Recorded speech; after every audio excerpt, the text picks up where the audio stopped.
Thanks for joining us as we get set for round 5 of the IndyCar iRacing Challenge coming up this Saturday at 2:30 Eastern Time on NBCSN from virtual Circuit of the Americas in Austin, Texas. I'm Kevin Lee, and Ben Bretzman joins us now. He is the real-world engineer for Simon Pagenaud and Team Penske, and he's also the strategist and the host of Simon's social media feeds during these iRacing broadcasts that have been very entertaining.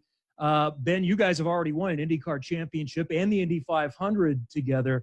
You're leading the championship in the points and have won the last 2. So are you approaching this the same way? What has been the approach like to these virtual races? It's ramped up a lot since the first week. The first week it was kind of let's see how this goes. Let's have some fun with it. And every week, it's just natural with all these IndyCar drivers and engineers and strategists. Everybody just gets more and more competitive. So. Yeah, every week it's kind of like the start of the COVID curve. It's become exponential as the weeks go by. So yeah, it's been fun though. We've had so much fun doing it, and I think it's it's such a good way for us to interact with our our sponsors and our partners and our social platform, Simon's social platform, and get our fans involved. And it's been a lot of fun. I'm super happy that IndyCar's done this and put this out there, and just glad to be part of it. Really. So you can provide Simon a little more than just doing some math and some strategy. Explain what your background is in iRacing. Yeah, I grew up all the way.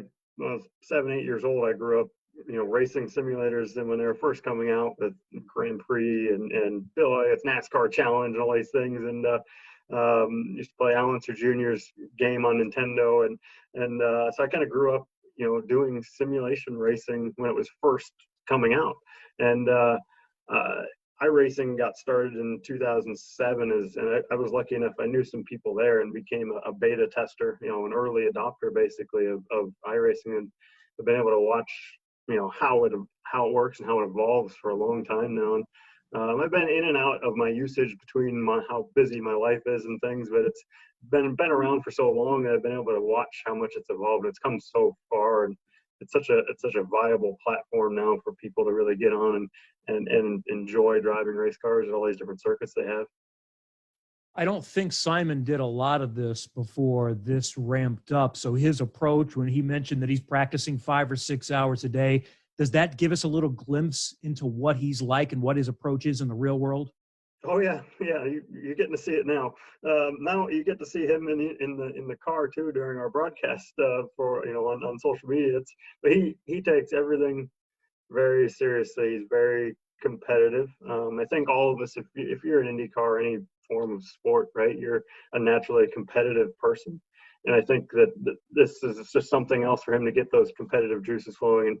And if he's going to compete in something, he wants to win, and so he's going to make sure he dots all the I's, crosses all the T's, and practices and make sure he's really good at it. And so he's fully in it. I mean, he hasn't done much. Him and I did a lot of running of iRacing back in 2011 and 2012 when he was just getting back in IndyCar racing. Honestly, he'd never been on an oval. So him and I would actually run together and practice on an oval and learn the oval tracks that we were in IndyCar. But then since then, he hasn't really done a lot of iRacing. So it's been kind of getting him back up and going on the little nuances of it. And it's been fun though. And that's a little glimpse of what it does provide in the real world. It's been nice entertainment. It's been a nice diversion. And you have provided us with a lot of good intel, a look inside of what the strategists are talking about. So I encourage everyone to check out Simon Pagenaud's YouTube channel. They were on Facebook previously to go along with our NBCSN broadcast, 2:30 Eastern Time from virtual Circuit of the Americas, Saturday afternoon on NBCSN. Ben, thank you. We'll see you down the road. Thank you so much. Thanks for having me. Hey, Motorsports fans, thanks for watching. Make sure you hit subscribe before you go for all the latest news and highlights across motorsports.